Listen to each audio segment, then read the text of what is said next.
ఇది దేవుని పిల్లారా, ఈరోజు క్రీస్తు యొక్క జననాన్ని గుర్తు చేసుకొని ఈ జనన వృత్తాంతాన్ని మనం కూడా ధ్యానించుకునే ఈ అవకాశం దేవుని పిల్లలను మనకు అనుగ్రహించినందుకు దేవునికి వందనాలు.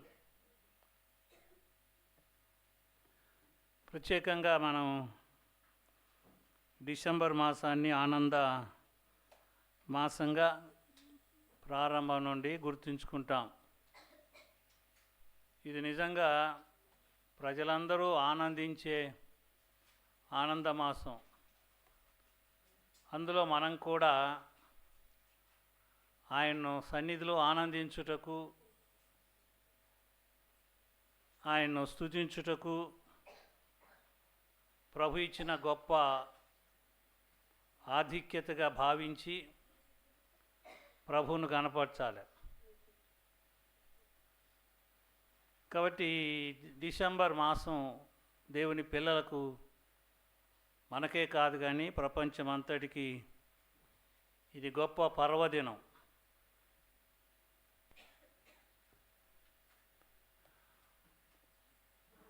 అమ్మ కుర్కుర్లు తీయండి. ఆ కుర్కుర్లు ఎవరు?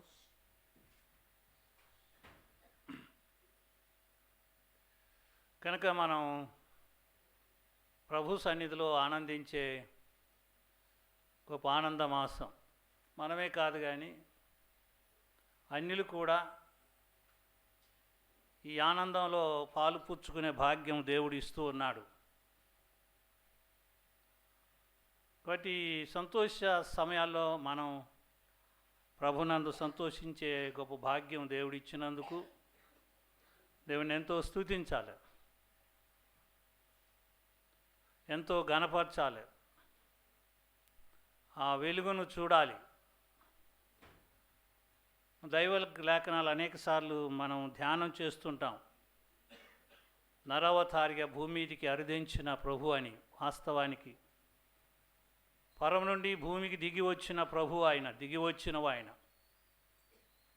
అనాథులను చేరదీసిన ఆయన. కనుక ఆ ప్రభుని రాత్రి స్తుతించుట చాలా మంచిది, జ్ఞాపకం చేసుకుందాం. ఇది చాలా మనం హ్యాపీ క్రిస్మస్ అని ఆఖరిలో చెప్పుకుంటాం. రేవంత్ రెడ్డి రాత్రి ఒక మాట చెప్పాడు, హ్యాపీ డిసెంబర్ అన్నాడు. ఈ డిసెంబర్ ఆయనకి ఏం చెప్పాడు? Happy December. ప్రజలందరికీ సంతోషం. తెలంగాణ ముఖ్యమంత్రి చాలా ఘనంగా మంత్రివర్గంతో చక్కగా క్రిస్మస్ వేడుక చాలా ఘనంగా చేశారు. తాను కూడా ఒక క్లుప్త సందేశం. కాబట్టి ఇప్పుడు ఇలాంటి సందర్భంలో వాళ్ళు తోచింది అంటారు కానీ యేసు దగ్గరికి రారు. సరే, ఏదేమైనప్పటికీ మనం యేసును మన రక్షకుడిగా, దేవుడిగా అంగీకరించాం కాబట్టి మన ప్రభువును మనం ఆరాధించుట చాలా మంచిది. ప్రభు 3 లక్షణాలు కలిగి భూమి మీదకి వచ్చాడు. మొదటిది, ఆయన దైవాత్మ కలిగిన దేవుడు, దేవుని స్వరూపం. మొట్టమొదటిది ఏంది? దేవుని స్వరూపం కలిగినవాడు. రెండవది, మానవ రూపమెత్తినవాడు, కిందికి దిగాడు. మూడవది, రిక్తుడైపోయాడు కదా. తను ఏమీ లేనివాడు, దైవ స్వరూపుడు, మానవ రూపం ఎత్తి మనుషులందరి కొరకు రిక్తుడైపోయిన ప్రభువును గుర్తు చేసుకోవటం, ఆరాధించటం మనందరికీ ఆశీర్వాదకరమే. కనుక ఇది ఆశీర్వాదాలు మనకి ఇవ్వాలని రాత్రి కొద్దిసేపు దేవుని మాటలు విందాం. చూద్దాం, వాక్యం చదువుకుందాం. మత్తయి సువార్త 1వ అధ్యాయము 18 నుండి చివరి వరకు చదువుకుందాం.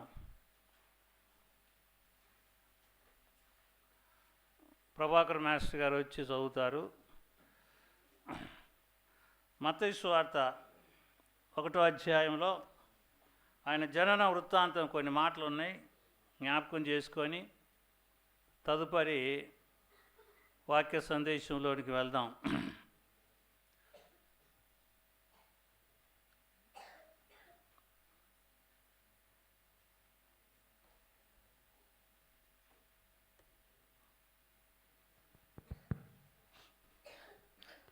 మత్తయి సువార్త 1వ అధ్యాయం 18 నుంచి 25 వరకు.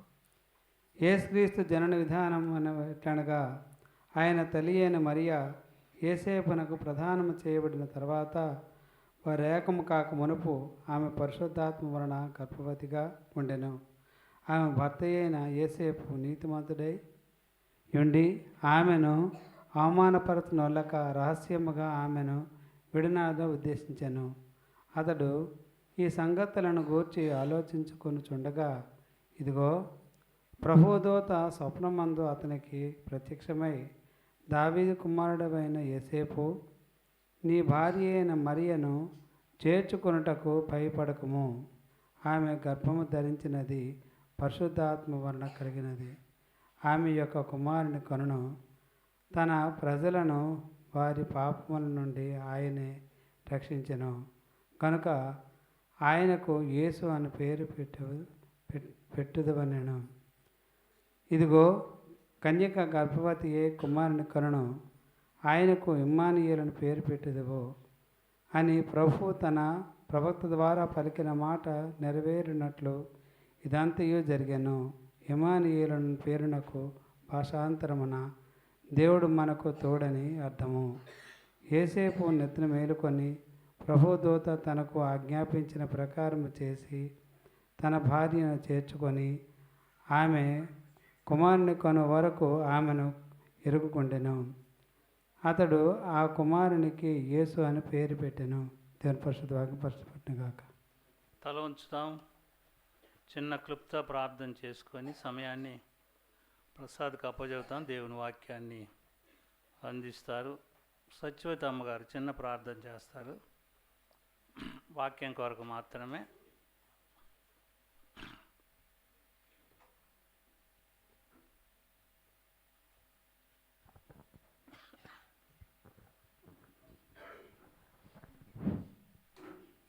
ప్రేమగల తండ్రి, పరిశుద్ధుడు అయిన ప్రభువా, మహోన్నతుడా, సృష్టికర్త, ఆది అంతమై ఉన్నవాడా, వందనాలు స్తోత్రాలు తండ్రి.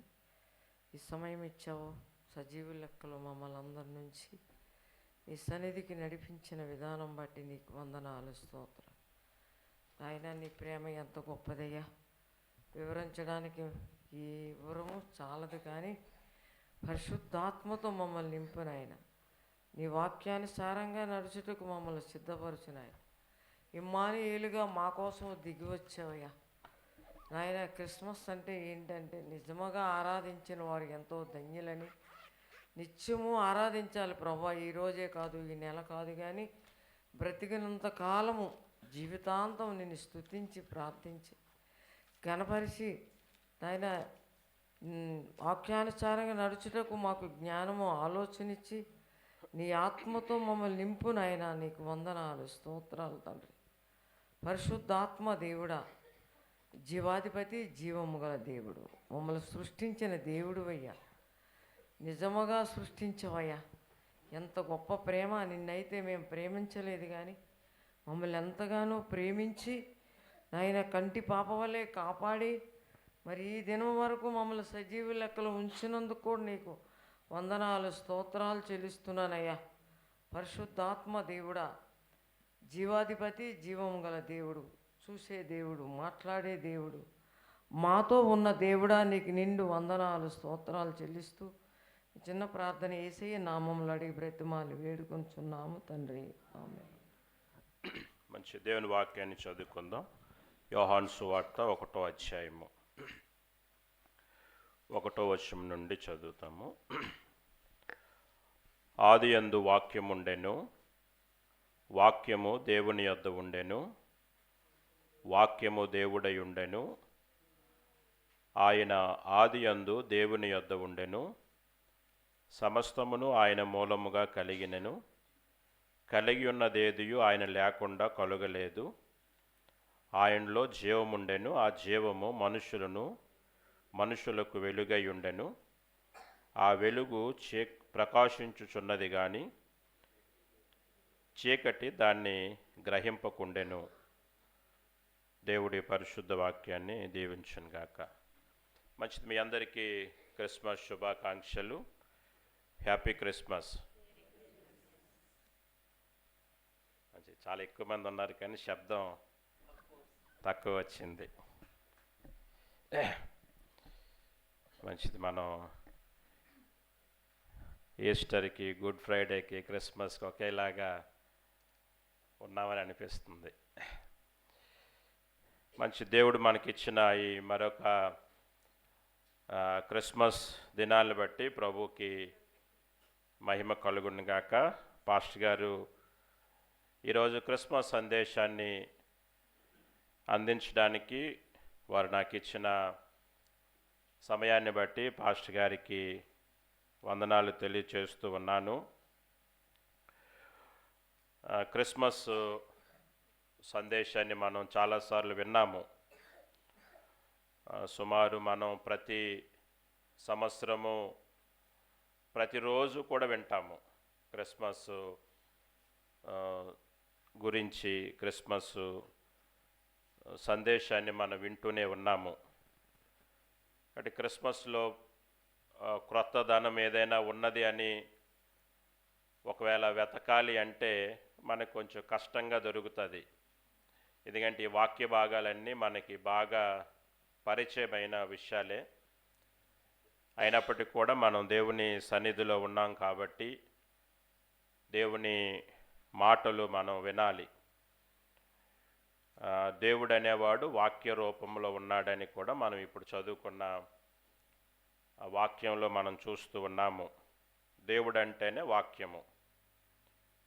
ఆ వాక్యము శరీరధారిగా మన మధ్యలో నివసించుచున్నది. కాబట్టి ఎక్కడ వాక్యం ఉందో అక్కడ దేవుడు ఉన్నాడు.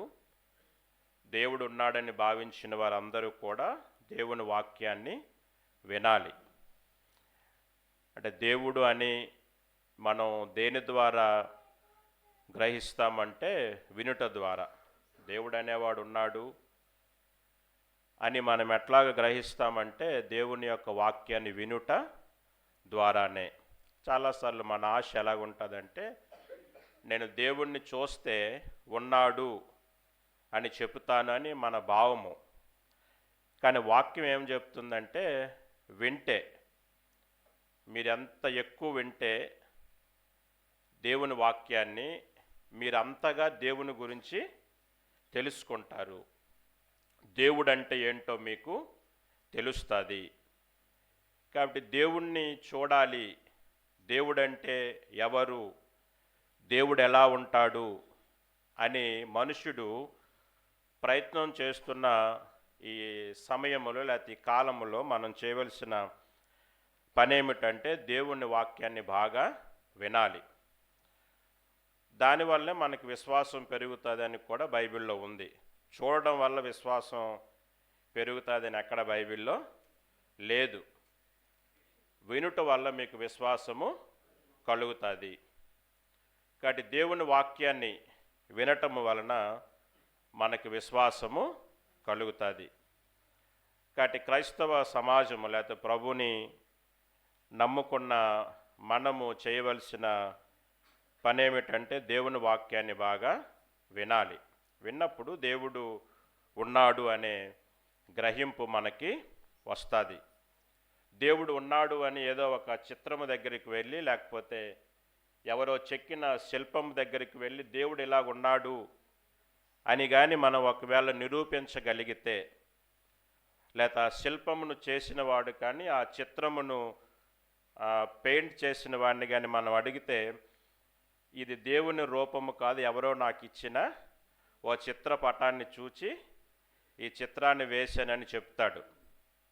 కాబట్టి ఆ దినాల్లో చాలామంది యేసుక్రీస్తు ప్రభువారు పలాని ఆకారంలో ఉన్నాడని చాలామంది ఫోటో ఫ్రేమ్స్ని పూజించారు. చాలా ఇళ్లలో మనం చూస్తాము. అలాగ ఒక వ్యక్తిని మనం పూజిస్తున్నాము అని ఆయనే స్వయంగా వచ్చి ఆ మాట చెప్పాడు. మీరు పూజిస్తుంది క్రీస్తుని కాదు, నన్ను మీరు పూజిస్తున్నారని. అలా చెప్పిన వ్యక్తి ఎవరో నేను మీకు చెప్తాను. నాకు ఆ పేరు పెద్దగా గుర్తు రావటం లేదు. ఆయన ఒక అమెరికన్ యాక్టర్. అతను యేసుక్రీస్తు ప్రభువారి చిత్రాన్ని ఆయన తీశాడు.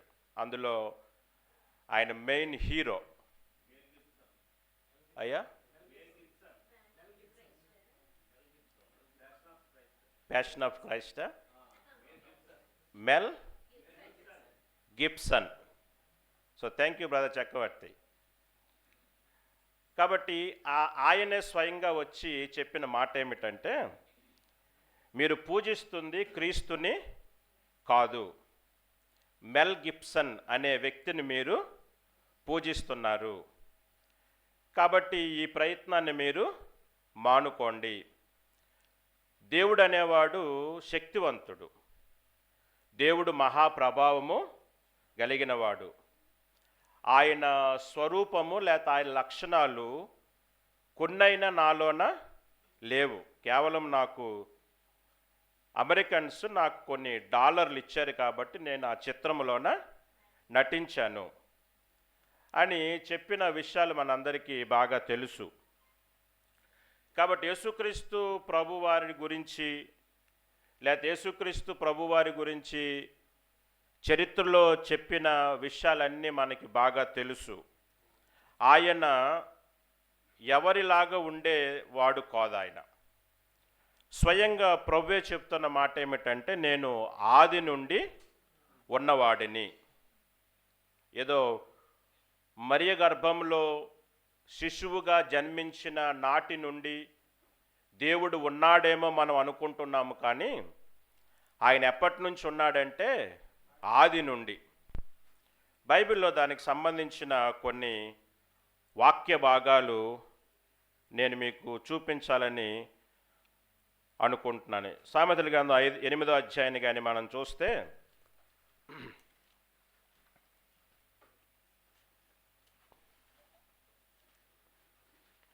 22వ వచనం నుండి చదువుతున్నాను నేను.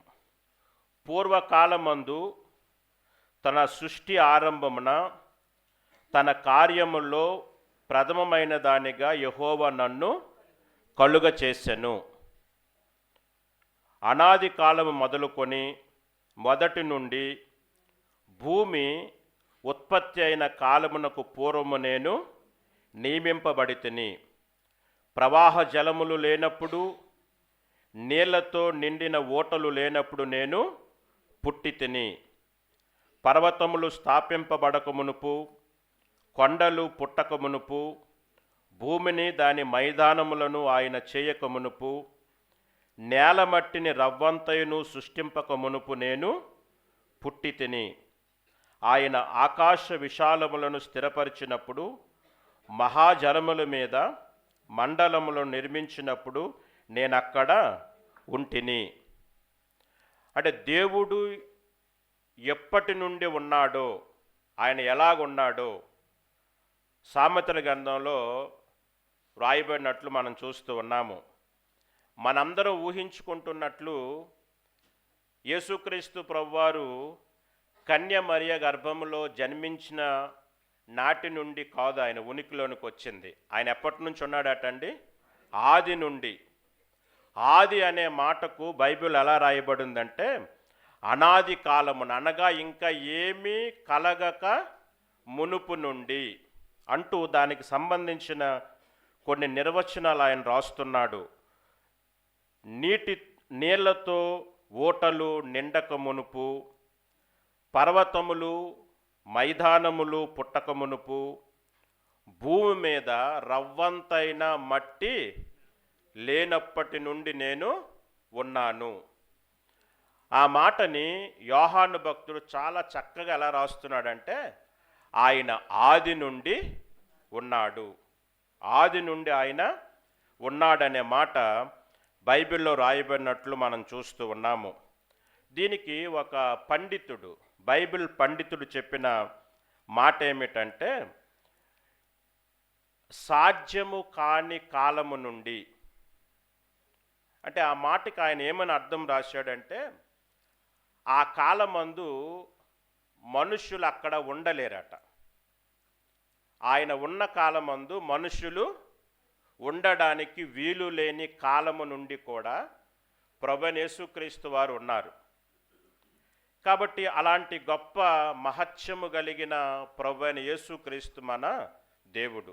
అందరము ఆయన మరియ గర్భం నుండి వచ్చినప్పటి నుంచి ఉన్నాడు అనుకుంటున్నాము, కానీ బైబిల్లో ఆ మాట రాయబడింది ఆయన పూర్వము నుండి, ఆది కాలము నుండి, ఇంకా సృష్టి ప్రారంభము కాక మునుపు నుంచి ఆయన ఉన్నాడు అనే మాట బైబిల్లో రాయబడినట్లు మనం చూస్తూ ఉన్నాము. ఆ తర్వాత వచ్చిన కొన్ని పరిస్థితులు, కొంతమంది దుర్బోధకులు ఈ విషయాన్ని కొట్టివేసి దేవుడనేవాడు ఉంటే, దేవుడనే ఉనికి ఉంటే దానికి రుజువేమిటి అని ఒక ఛాలెంజింగ్ విషయాన్ని ఆయన సమాజంలో పెట్టినట్లు మనం చూస్తూ ఉన్నాము.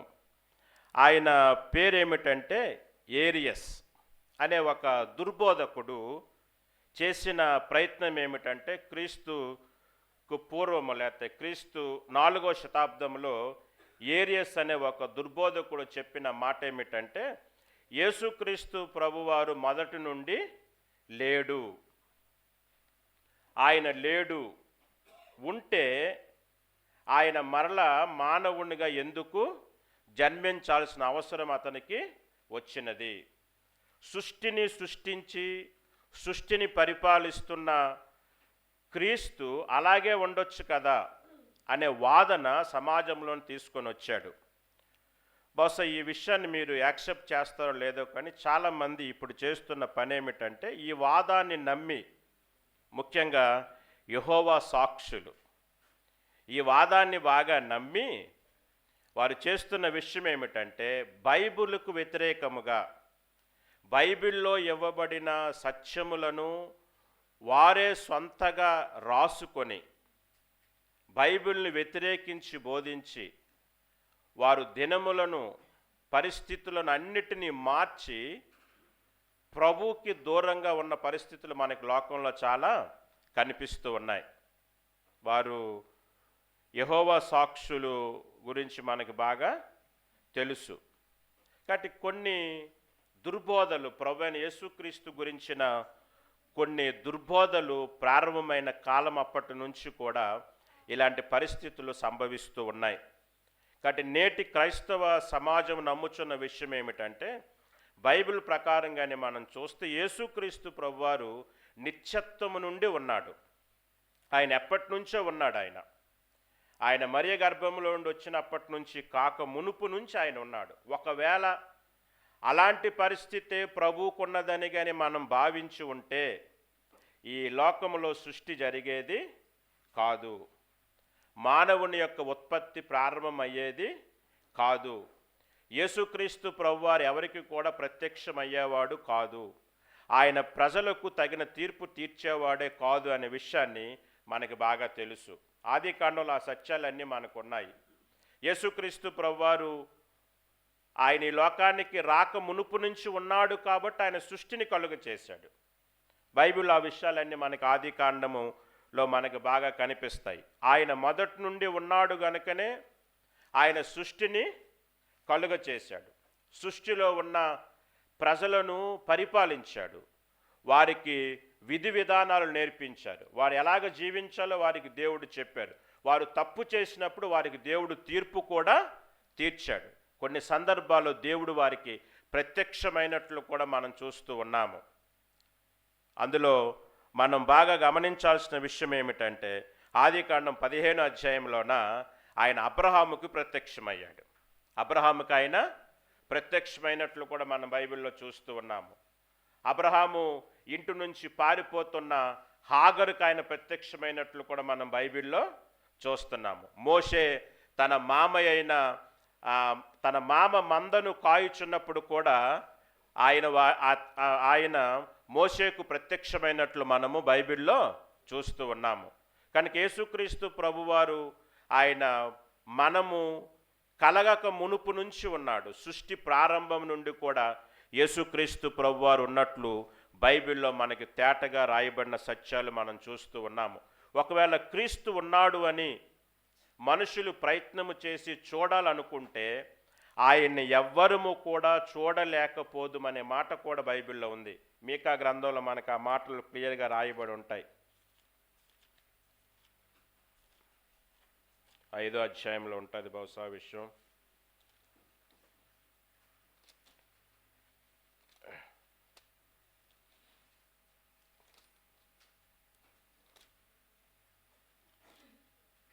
దొరికుంటుందండి. ఆయన ఎవరు చూడగలమనే మాట ఉంటుంది.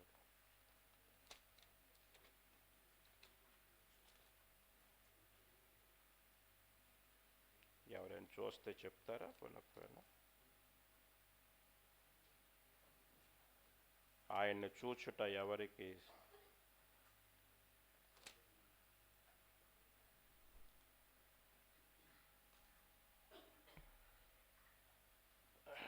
కనిపించిందండి? ఎవరికైనా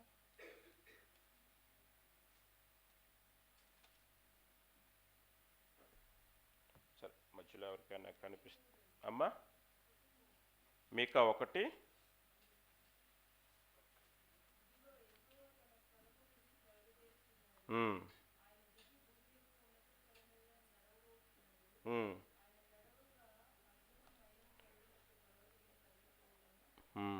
మంచిది. ఇక్కడ రాయబడింది మీకా గ్రంథంలో కానీ మనం చూసినట్లయితే, క్రీస్తుని చూడాలి, క్రీస్తు ప్రత్యక్షత నాకు కావాలి అని ఏ మనుష్యుడైనా ఒకవేళ ప్రయత్నం చేయగలిగితే, ఆయన రాయబడిన మాట ఏమిటంటే, ఇదిగో యెహోవా తన స్థలమును విడిచి బయలుదేరుచున్నాడు, ఆయన దిగి భూమి యొక్క ఉన్నత స్థలముల మీద నడవబోచున్నాడు, ఆయన నడువగా అగ్నికి మైనము కరుగునట్లు పర్వతములు కరిగిపోవును, లోయలు విడిపోవును, వాటము మీద పోసిన నీరు పారునట్లవి కరిగిపోవును. ఒకవేళ క్రీస్తు స్వయంగా తానే అదే స్వరూపము లేతే ఆ నిత్యుడైన తండ్రి యొక్క మహిమ అదే విధంగా ఒకవేళ భూలోకానికి దిగి వచ్చినట్లయితే భూమి పరిస్థితి ఎలాగుంటుందో ఇక్కడ రాయబడి ఉంది. కాబట్టి ఆయన చేసిన పని ఏమిటంటే, ఆయన తన నిత్యత్వపు యొక్క స్వభావాన్ని కొద్దిసేపు విడిచిపెట్టుకొని ఆయన మానవ కుమారునిగా ఈ లోకానికి వచ్చాడు. ఒకవేళ క్రీస్తుగా కానీ వచ్చి ఉంటే ఏం జరిగేదటండి?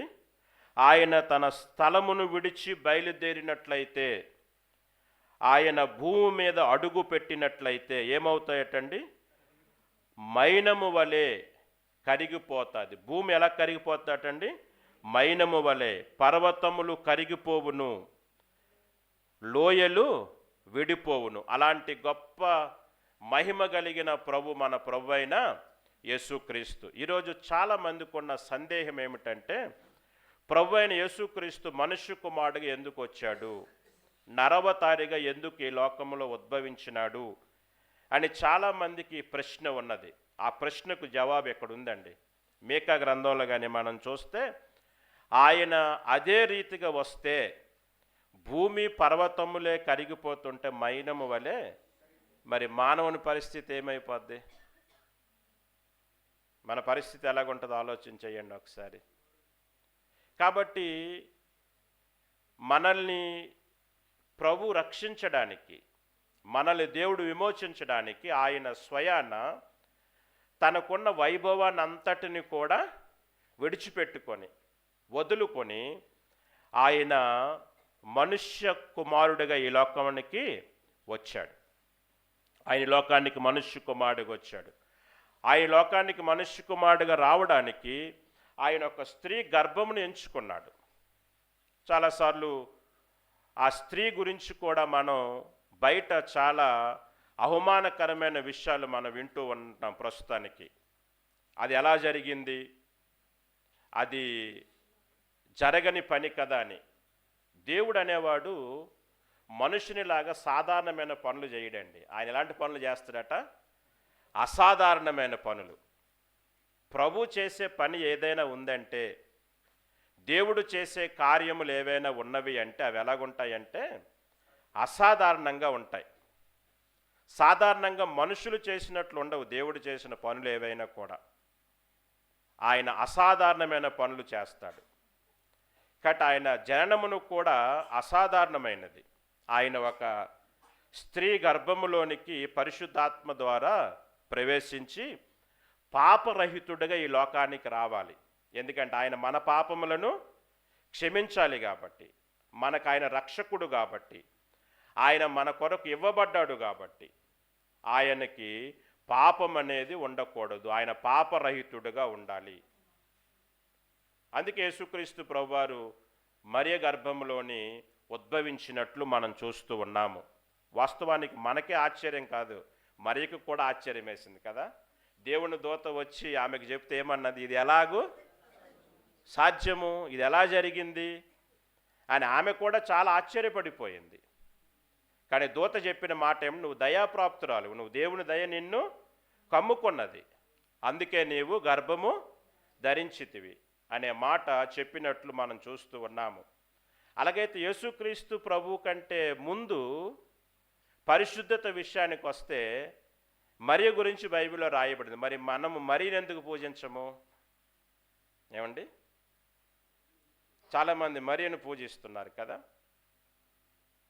మనల్ని చాలామంది అడిగారు, మీరెందుకు మరియను పూజించరు అని. యేసుక్రీస్తు ప్రభుని ఎందుకు పూజిస్తున్నారు? మరి ఆమె ధన్యురాలు, పరిశుద్ధురాలు, దయాప్రాప్తురాలు కదా. ఆమె మీదకి పరిశుద్ధాత్మ కమ్ముకున్నది కదా. ఆమె అంతటి శ్రేష్టమైన స్త్రీ, ఆమె పురుషుని ఎరగనిది, అంతటి పరిశుద్ధురాల్ని మరి క్రైస్తవ సమాజం పూజించాలి కదా అని చాలామంది ప్రశ్నిస్తున్నారు. కానీ వాస్తవానికి బైబిల్ చెప్తున్న మాట ఏమిటంటే, బహుదేవత ఆరాధన మనం చేయడానికి వీలు లేదు.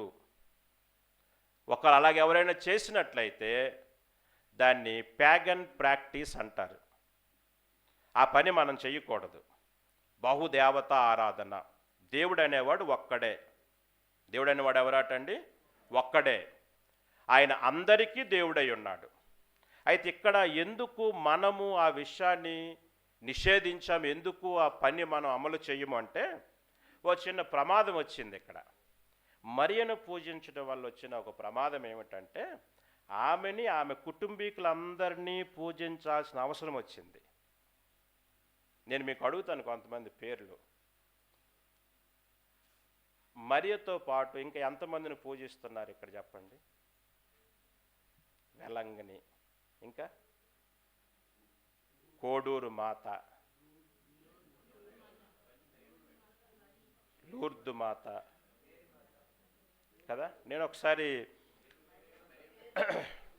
అమ్మా అయ్యా ఏదో చాలా పేర్లు ఉన్నాయి. ఎక్కువ మందిని పూజించాల్సిన అవసరం వస్తుంది. నేను ఒకసారి పరిచర్య కొరకు ఒరిస్సా వెళ్తున్నాను. ఎక్కువసేపు కార్ డ్రైవ్ చేశానని ఒక చోట ఆగి టీ తాగుదాం అనుకుంటే నాకు ఎదురుగా ఒక దేవాలయం కనిపించింది. ఏంటని చూసరికి ఒక పేరు రాయబడింది, పునీత డాష్ డాష్ అని. నాకు పెద్దగా అర్థం కాలేదు. మళ్ళీ స్పష్టంగా చూస్తే బ్రాకెట్లో ఏమని రాయబడిందంటే మరియమ్మ మేనత్త దేవాలయం అని రాసింది. I was shocked. ఏం పేరు అండి అక్కడ రాసింది కదా.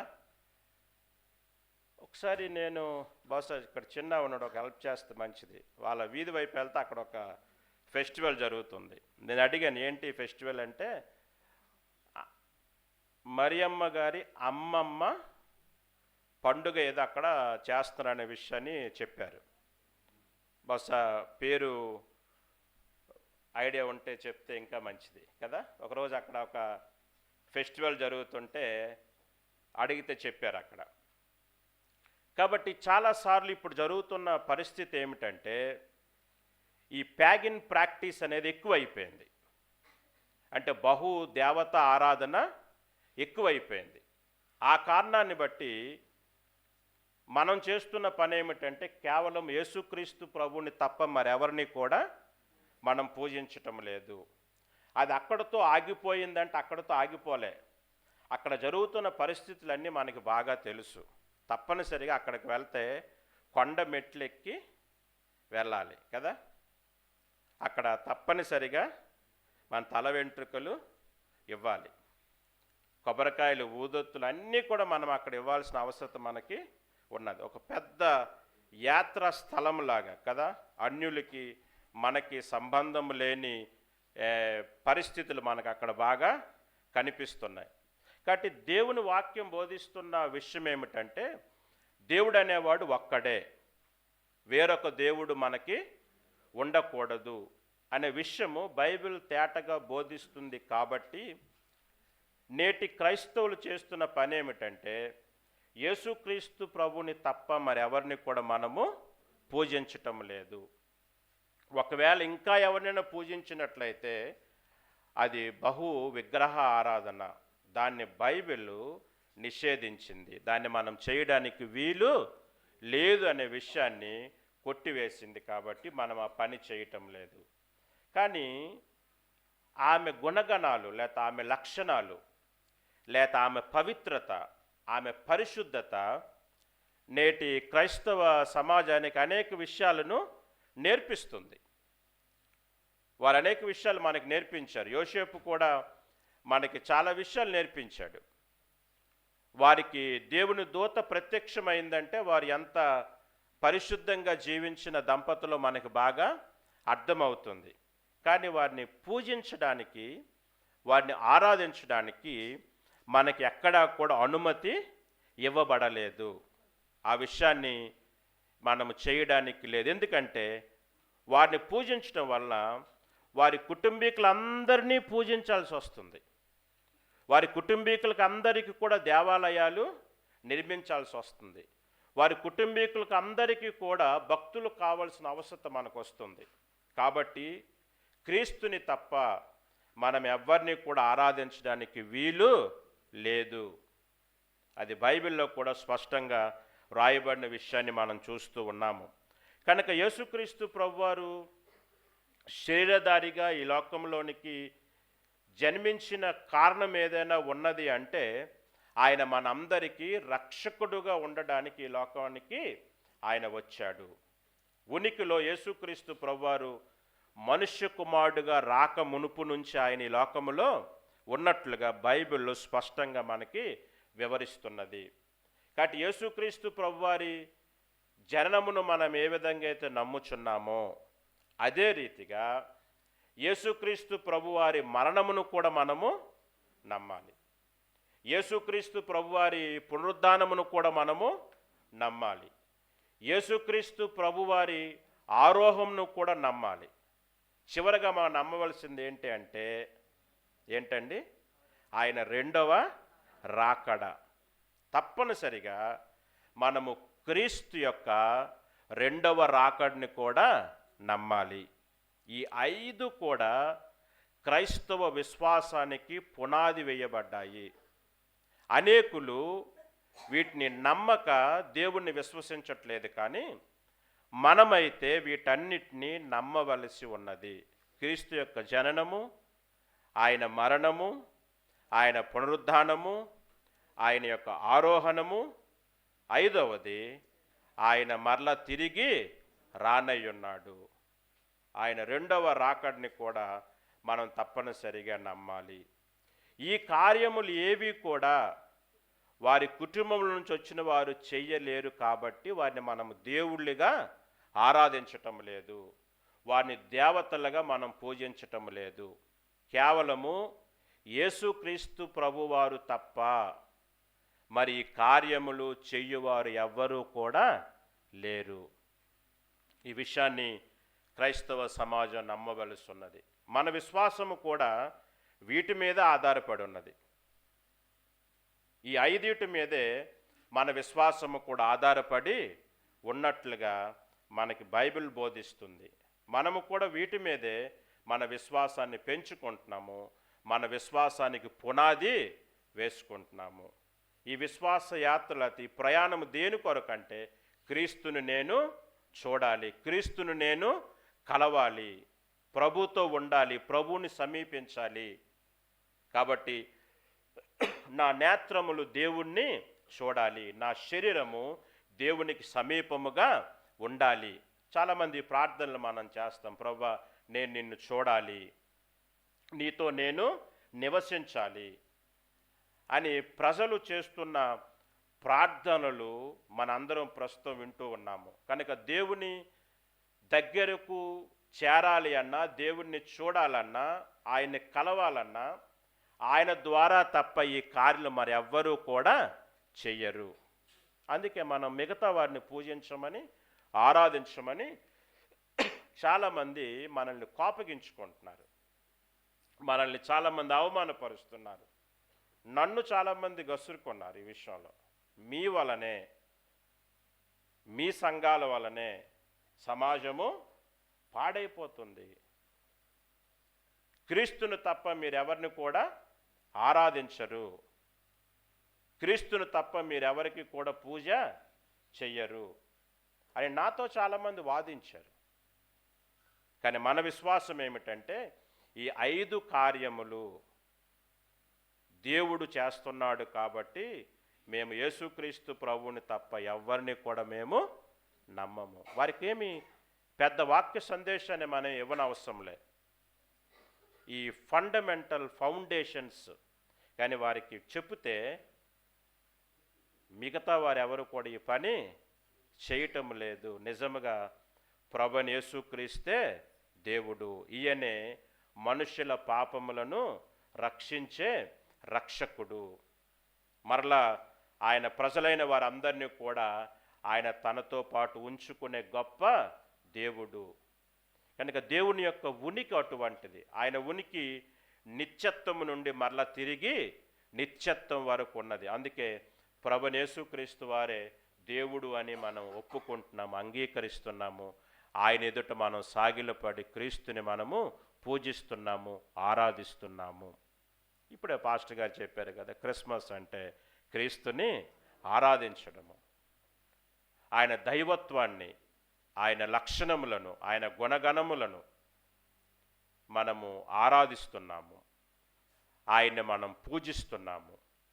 ఆయన హెచ్చైన దేవుడని మనం ఆయన గణపరుస్తున్నాము. ఆయన ఉండు స్థలం ఏదైనా ఉన్నది అంటే అది మహా మహిమతో నిండుకున్న స్థలం అది. అందుకే ఆ దేవుని ప్రసన్నత ఉన్న స్థలం ఏదైనా ఉన్నది అంటే ఆయనకు తప్ప మనుషులకు ప్రాధాన్యత ఇవ్వడానికి వీలు లేదు. ఈ మధ్య కొన్ని క్రిస్మస్కు నేను వెళ్ళాను. ఫ్లవర్ బొకేసు, సాల్వాలు కదా, ఆశ్చర్యంగా ఉంది. నేను వారిని ఒప్పుకోలే అసలు. దయచేసి ఈ పని చేస్తే నేను ఈ క్రిస్మస్లోన ఉండలేను. ప్రభు మహత్యము కలిగిన దేవుడు. ఆయన పేరు చెప్పుకొని మనం పూజలు అందుకోవడానికి కాదు, మనం ఆయన్ని పూజించడానికి, మనం ఆయన్ని ఆరాధించడానికి. ఎవరైనా మనుషుల్ని మెప్పించాలని ప్రయత్నం చేసిన సమయమందు మన హృదయము నొచ్చుకోవాలి. దేవుడు ఉన్నప్పుడు నన్ను వీరు ఘనపరుస్తున్నారేంటి, దేవుడు ఉన్నప్పుడు నన్ను వీరు మహిమపరుస్తున్నారేంటి అనే ఆలోచన మనలోనికి రావాలి. అలాంటి భావము క్రీస్తు ఉన్నప్పుడు మనకు ఉండాలి. ఎందుకంటే ఆయన రాజ్యపాలన చేస్తున్న దేవుడు, ఆయన సత్యవంతుడు, ఆయన నీతివంతుడు, ఆయన భుజముల మీద రాజ్యభారము ఉంది. ఆయనకి రాజు అని పేరు పెట్టారు. ఆయనకి ఏమని పేరుందటండి? రాజు. ఆయనకు అలాంటి గొప్ప ఘనమైన పేర్లు ఇవ్వబడ్డాయి. నేను ఒకసారి ఓ చిన్న పుస్తకాన్ని చదివాను, 1000 నామములు అనేసని కదా. ఆయనకి ఎన్ని పేర్లు ఉన్నాయటండి? 1000 పేర్లు ఉన్నాయట. ఇంకా ఉన్నాయి, ఆమె రాయలేకపోయిందట. అన్ని పేర్లు దేవునికి ఇచ్చారనమాట. అందులో ఏ ఒక్కటైనా మనం తీసుకోవడానికి లేదు. ఈరోజు చాలామంది ఆ దేవుని మహిమను దొంగిలిస్తున్నారు. దేవుని మహిమను ఏం చేస్తున్నారటండి? దొంగిలిస్తున్నారు. దేవుని పేరు చెప్పుకొని సన్మానములకు, దేవుని పేరు చెప్పుకొని బహుమానాలకి, దేవుని పేరు చెప్పుకొని వేదికల మీదకి ఎక్కడానికి ప్రయత్నం చేస్తున్నారు.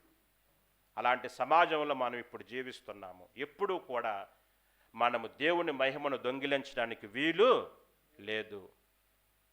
అలాగ దొంగిలించిన వారు ఒకరు ఉన్నారండి. ఏమయ్యారు వాళ్ళ పరిస్థితి?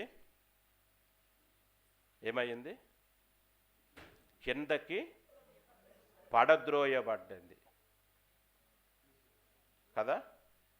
దేవునితో ఉండవలసిన స్థానాన్ని ఏం చేసిందటండి? పోగొట్టుకున్నారు. ఎప్పుడు కూడా ఈ మహామహిమ కలిగిన దేవుడు, నిత్యుడైన తండ్రి, మహా తేజోమహిముడైన ఈ క్రీస్తు ఎదుట మనమందరం ఎలాగ ఉండాలంటే కొంచెం తగ్గించుకొనే ఉండాలి, వినయముగానే ఉండాలి, విధేయత కలిగి మనం ఉండాలి. ఎప్పుడు కూడా క్రీస్తు మహిమను మనం దొంగిలించడానికి వీలు లేదు. ఆయన పేరైనను, ఆయన నామమైనను, ఆయన ఘనతైన, ఆయన కీర్తి అయినను మనము తీసుకోవడానికి వీలు లేదు. చాలామంది క్రీస్తు కార్యములను వారు చేసిన కార్యములుగా పోల్చుకొని మాట్లాడే ప్రజలు కూడా చాలామంది ఉన్నారండి. క్రీస్తు ప్రేమించినట్లు నేను కూడా ప్రేమించాను, క్రీస్తు శ్రమపడినట్టు నేను కూడా. నిజమంటారా? ఆయనకు కొట్టిన ఒక్క దెబ్బ అయినా కూడా మనము భరించలేము అసలు. ఆయన మొక్క మీద ఉమ్మి వేశారు కదా, ఆయన తల మీద ముండ్ల కిరీటము పెట్టారు, అయినా ఆయన ఏ మాట కూడా బదులు పలకలేదు. దేవుని పేరు చెప్పుకొని దేవుని మహిమను దోచుకుంటున్న వారు చాలామంది ఉన్నారు. ఆ పని ఎప్పుడు కూడా మనం చేయడానికి వీలు లేదు. కొన్నిసార్లు ఆయన నామమును పెట్టుకోవడానికి కూడా మనం అర్హులము కాదు. చాలామంది ఆ పేర్లు పెట్టుకొని ఈరోజు వారి పరిస్థితి గురించి ఆలోచన చేస్తుంటే ఈ పేరుకు తగినట్టుగా జీవిస్తున్నారా అనే విషయము మాటి మాటికి గుర్తు చేసుకోవాల్సిన పరిస్థితి వస్తుందండి. మాటి మాటికి గుర్తు చేసుకోవాల్సిన పరిస్థితి వస్తుంది. దయచేసి దేవుని విషయంలో మనం బహు జాగ్రత్తగా ఉండాలి. ఆయన్ని పూజించడానికి ఆయన లోకానికి రాలేదు, కానీ ఆయన నుండి మనం కొన్ని విషయాలు నేర్చుకోవడానికి, ఆయన విధేయతను నేర్చుకోవడానికి, ఆయన చూపిన వినయాన్ని నేర్చుకోవడానికి, ఆయన పలికిన పలుకులను నేర్చుకోవడానికి, ఆయన అనుసరించిన సత్యమును మనం నేర్చుకోవడానికి, ఆయన నడిచిన మార్గం ఎలాంటివో నేర్చుకోవడానికి ఆయన మనుష్య కుమారుడికి ఈ లోకానికి వచ్చాడు. ఏ కారణము చేత కూడా దేవుని మహిమను మనం ఎవరము కూడా దొంగిలించడానికి వీలు లేదు. ఆయన అలాంటి గొప్ప మహిమ కలిగిన క్రీస్తు ఆయన. యోహాను పద్మాసు దీపమందు క్రీస్తుని చూస్తే ఆయన తల వెంట్రుకల గురించి రాస్తాడండి కదా. తెల్లని ఉన్నిని పోలి ఉన్నవి.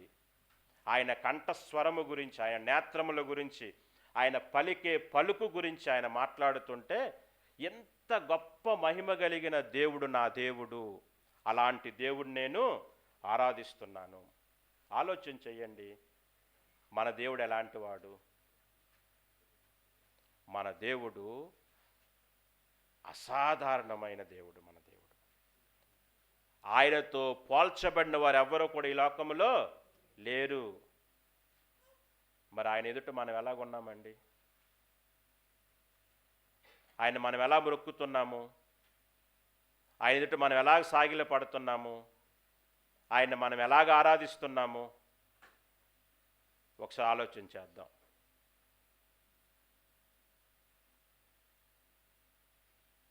అలాంటి గొప్ప దేవుణ్ణి కదా, కాసేపు అయితే హ్యాపీ క్రిస్మస్ అని చెప్పేసి వెళ్ళిపోతాము. నిజంగా దేవునికి మనం ఇవ్వాల్సిన ప్రాధాన్యత దేవునికి ఇస్తున్నామా లేదా? ఆయన మనకి ఇవ్వాల్సిన ప్రాధాన్యతలో ఏది కూడా తక్కువ చేయలేదు. ఏది తక్కువ చేయలేదండి. మనల్ని ధనవంతులుగా చేయడానికి ఆయన దరిద్రుడుగా అయ్యాడు. మనము జీవములో ఉండడానికి ఆయన తన ప్రాణాన్ని పెట్టాడు. మనల్ని గొప్పవారినిగా చేయడానికి, మనల్ని ఆ స్థితిలో చూడడానికి దేవుడు మనకేమైనా తక్కువ చేశాడా? మనకి ఏది కూడా తక్కువ చేయలేదు. మరి నువ్వు ఆరాధిస్తున్న దేవుడు నీ దృష్టిలో ఎలాగున్నాడో ఆలోచన చెయ్యండి. ఏ క్రమాన్ని అనుసరిస్తున్నాము, ఏ పద్ధతిని మనం అనుసరిస్తున్నాము, ఆరాధనకి ఎలాగొస్తున్నాము, మనము దేవునికి అలాంటి ప్రాధాన్యత ఇవ్వాలి. మనకిచ్చే ప్రాధాన్యతలు ఏది తక్కువ కాదు. ఒకవేళ ఏదైనా తక్కువైనది అంటే ఆ బాధను మనం ఓర్చుకోలేమండి అసలు. అయినా దేవుడు మన మీద తన అపారమైన జాలిని, కనికరాన్ని దేవుడు చూపించాడు. ఈ లోకంలో ఎవ్వరూ చూపలేని గొప్ప ప్రేమను దేవుడు మన మీద చూపించాడు. మనం కూడా ప్రభువుని ప్రేమించాలి. మనం కూడా ప్రభువుకి దాసులుగా జీవించాలి. మనం కూడా ప్రభువుని సంపూర్ణంగా ఆరాధించాలి. అందుకే క్రిస్మస్ అంటే క్రీస్తుని మనము ఆరాధించడము, ఆయన్ని పూజించడము, ఆయన్ని మనము మహిమపరచడము. ఆయనలో ఏ కారణము లేదు అని నిరూపించగలిగే వ్యక్తి లోకములు ఎవ్వరూ కూడా లేరండి. కడకు పిలాతు కూడా చేసిన పని ఏమిటంటే, ఎంత పరిశీలించినా క్రీస్తులో నాకు ఏ లోపము కూడా కనబడటం లేదే, ఆయనలో ఏ పాపము నాకు కనిపించట్లేదు. అలాంటి గొప్ప మహత్యము కలిగిన దేవుడు మన ప్రభు అయిన యేసుక్రీస్తు. అలాంటి క్రీస్తు ఈ లోకానికి రక్షకుడుగా ఉద్భవించాడు. ఆయన మనల్ని రక్షించుకున్నాడు. ఆయన మనల్ని తన ప్రజలుగా చేసుకున్నాడు, అంగీకరించాడు. మనం కూడా క్రీస్తుని మన సొంత రక్షకుడు అంగీకరించి మన జీవిత కాలం అంతవరకు ప్రభువుని మనం ధరించుకొని జీవిద్దాం. దేవుడి మాటలు దీవించి ఆశీర్వదించును గాక.